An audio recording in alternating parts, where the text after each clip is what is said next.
The motion and its cause, one of the main problems of the physics. It remains unsolved for a long time. Galileo was among us the earliest scientists who tried to solve this problem and pointed out that the motion of a body continues along a straight line unless there is some force that causes it to change the state of motion. In 1687, Newton, in his book Philosophy, the mathematical principle of natural philosophy, in which he mainly studied motion of plants and other heavenly bodies. In his book Newton summed up the basic principle of motion in three laws, which are follows. Newton first law of motion. We observe in everyday life that an object at rest remains in the state of rest unless it is acted upon by some external force. For example, a book lying on a table can be not change its position by itself unless a force is applied to change its position. Similarly, if we push a ball on the ground, it should continue its uniform motion definitely, but it stop after covering certain distance. As soon as the ball starts moving, a force of friction comes into play which opposes the motion of ball. These observations were summed up by Newton's first law of motion. The following two important conclusions can be drawn from Newton's first law of motion.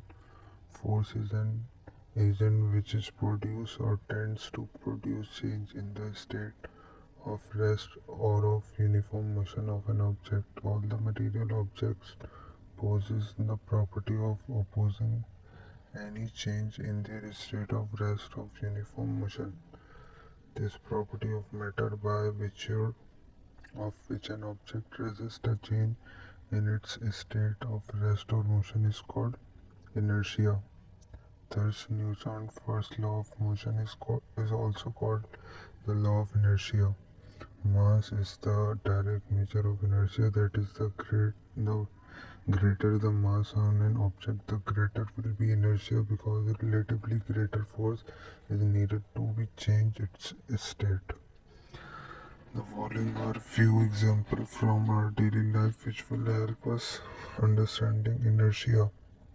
A small coin is put on a card and placed over a glass.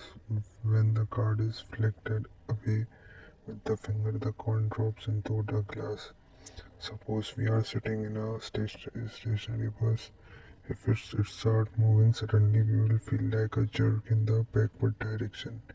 It is because our body is in contact with the seat of the bus and comes in motion with the motion of the bus, while the upper portion of our body remains at rest due to inertia, and so we feel jerk in the backward direction. Similarly, if the bus is moving and it stops suddenly, we will feel a jerk in the forward direction. It is also due to inertia.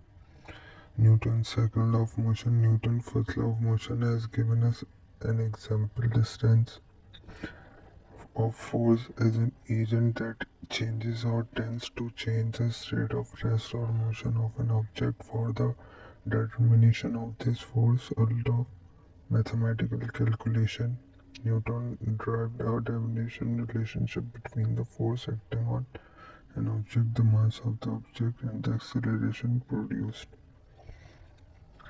Similarly, if we apply the same force on two different objects, one heavier and the other lighter, we will see that the acceleration produced in the lighter object will be greater than the produced in the heavier body.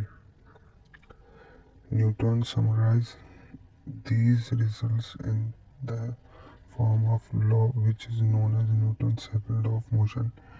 It is stated as when a force acts on an object, it produces acceleration in the object in its own direction. This acceleration is directly proportional to the magnitude of the applied force. If a force is applied on an object of mass which produces acceleration